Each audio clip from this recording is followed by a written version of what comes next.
Hey friends! John here, and welcome to The Martial Actor. Today we're going to be going over how to act with emotion in 4 ways. Now, when I say act with emotion, I also mean how to act convincingly or how to act without having it look fake. Now, when it comes to acting with emotion, I think there are a few different ways to approach it. But before we get into it, I actually want to talk about this interview that I saw with Jake Gyllenhaal. Now, I don't remember exactly when I watched it, but something that he said has stuck with me. In the interview, he's talking about his character development process, and I remember he talks about the human psyche, and he compares it to a river. I think it's a really cool and interesting way that he talks about the human subconscious, which I think is the key to accessing emotion. Let me just play the clip for you. I have this strong belief in the unconscious, that it is driving us. It's like this massive river that we're floating on, and we're sort of unaware, obviously, sometimes of where we're going. I don't think we have much control over it, because that brings in the question of like fate, destiny, and free will. But I believe that there's a way in which you can kind of hop onto, in performance as an actor, like onto another river a little bit. If you work hard enough, you kind of like move your unconscious into a space. But that takes kind of grinding at the world that you know normally and pushing it into a place that is filled with the molecules of all the things you've collected along the way. Meaning, when he talks about the river and pushing your subconscious into a different space, that's one of the ways we can explore emotion. By hacking into our subconscious and guiding it over to these rivers of emotion that we need at any specific time by utilizing the life experiences that we've gathered along the way. Now, there's a few different ways to do that. The first is what I like to call inside out. This is also known as emotional memory, and Stanislavski called it emotional recall. What I mean is by going inside your brain and translating it to the outside, into your body and into the real world. Now, there's a lot of different ways to explain this, but it's basically the same as casting a Patronus. You think of a very strong memory that you have from your personal experience that triggers an emotion within you, and then you endow that emotion onto the scene. For example, if you need to act like you're in love, you can use emotional recall and think of a time when you were in love, and then endow that emotion onto the scene. So for me, I would think of the time that I proposed to my spouse. I would think of that memory and think of the happiness and love that I felt, and then use that emotion and bring it to the scene. I am actually a very big fan of Inside Out. However, there are clear downsides. One, if you've never experienced the emotion or the circumstance that the script is calling for, Inside Out is not going to work as well for you. If you need to act like you're in love, but you have never been in love, then using emotional recall to think about a time you were in love is obviously not going to work.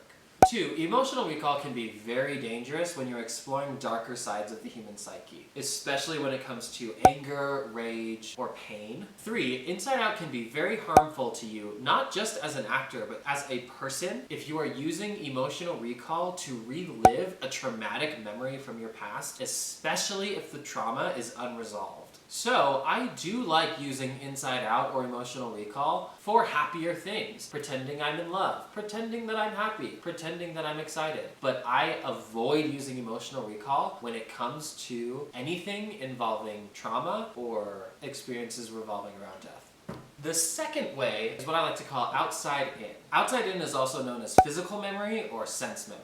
Instead of starting in your brain and moving out, you start from your body and move in. In other words, you can hack your brain into feeling certain emotions if you mimic how your body naturally reacts during those strong emotional times. I prefer to use outside in when dealing with these darker emotions, such as sadness, such as anger, such as rage, such as fear. So, for example, if you need to cry in a scene, instead of using Inside Out and trying to relive a potentially traumatic experience in order to make your body produce tears, you can instead physiologically replicate what your body goes through when it cries, and your brain will begin producing the emotion to match. So for me, whenever I get the feeling that I'm about to cry, it usually starts with a hot feeling in my throat. Now, I can't turn on a hot feeling in my throat, but I can remember what that feels like and I can pretend that I have that.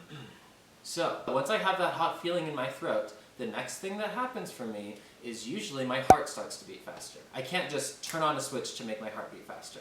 But I can utilize my breath in order to escalate my heart rate. So, if I start to breathe out and breathe in faster than normal, I can start to make my heart beat faster. So the next thing that usually comes for me when I do this is my voice usually starts to get higher. When I cry, my voice gets higher than normal and I start to use a higher register than I normally do. I usually also start to speak faster, and I usually start to stutter like I am doing now. And then once I start getting into that mindset and start feeling that emotion, if I stay here long enough and my voice gets high enough and my throat feels hot enough, then usually my body will start producing tears and I can start to cry on cue. That was a journey.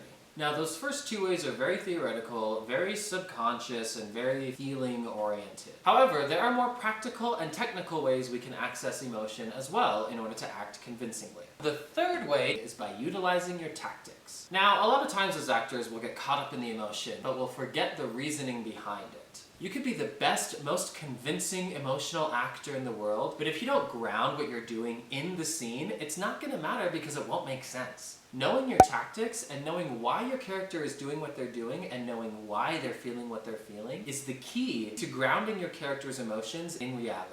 And I found this to be especially useful when I've worked with directors who aren't necessarily the best at communicating with actors. For example, when a director's feedback is a blanket statement, such as be happier or be angrier or even worse, give me more, I will always recalculate that into a tactic that I can use. So, for example, if a director tells me to be happier, I will recalculate and change my tactic into celebrate. Or if a director tells me to be angrier, I will recalculate and change my tactic into intimidate.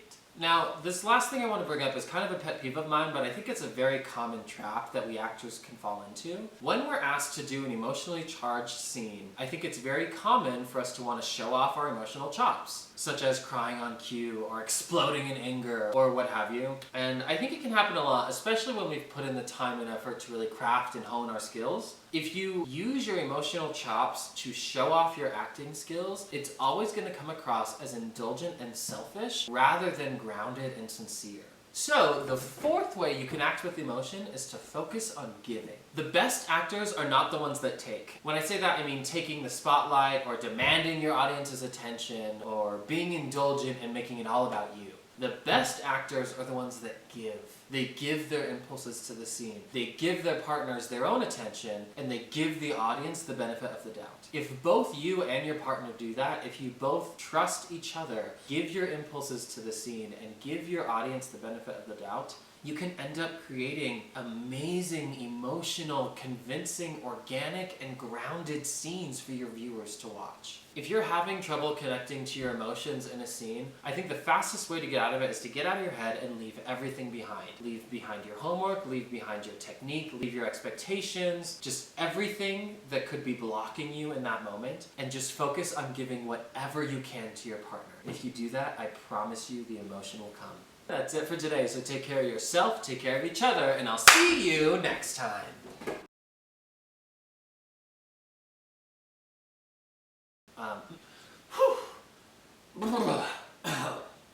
So,